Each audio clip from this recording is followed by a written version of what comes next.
Hi guys, tara, samahan niyo po ako. Magluluto tayo ng oyster kangkong. So first, maglalagay na po tayo ng oil sa kawali.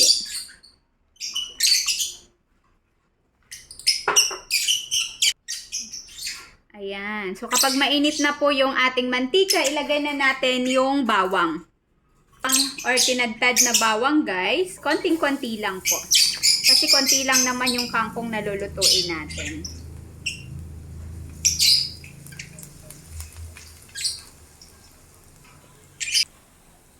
Ayan.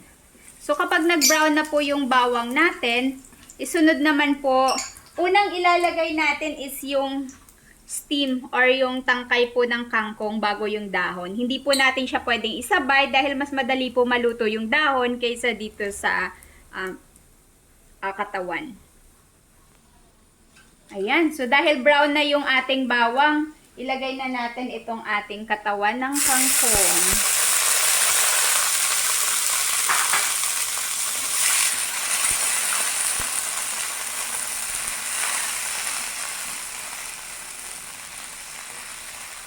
So, konting halo-halo lang para ma-distribute lahat yung bawang at yung mantika. At habang hinihintay natin na maluto yung katawan or yung steam ng kangkong, maglalagay na po tayo ng mga seasoning. Ayan. Konting magic sarap at konting paminta.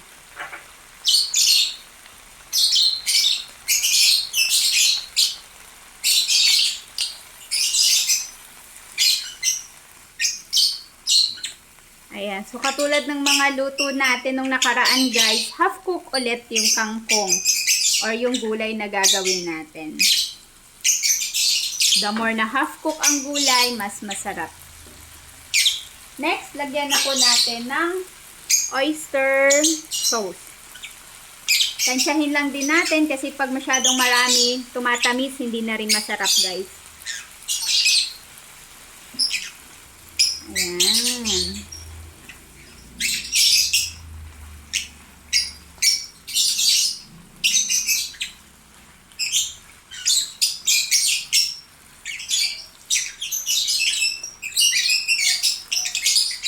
Ayan, so para maluto konti, takpan muna natin.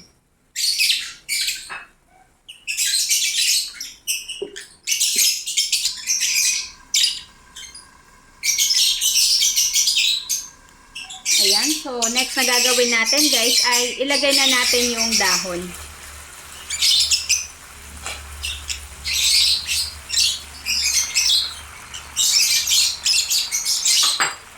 Halo-haloin lang natin ulit para ma-distribute or maghalo-halo na yung lahat ng parts. So, hindi po tayo naglalagay dito ng tubig or sabaw, kundi kusa lang po siyang lulutuin ng kanyang katas.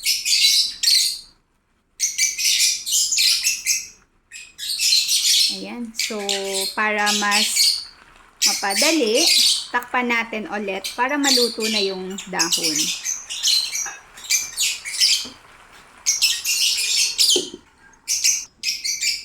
Ayan. So, open na natin. Luto na yung dahon. So, halo-haloin lang natin konti. Ayan. So, kung napapansin nyo guys, wala naman tayong nilagay na tubig pero nagkaroon siya ng sabaw. Kasi yung kangkong, may konting po yan. Tubig sa katawan. Ayan. So, palagay ko, luto naman na siya. At ayaw din naman natin ng overcook.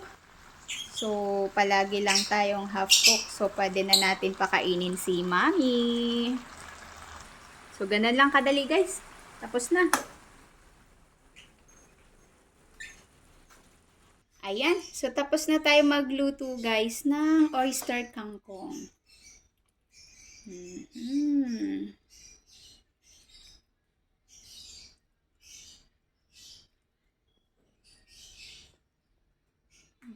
Ayan. So, ganun lang guys kadali yung ating process sa pagluluto ng oyster kangkong.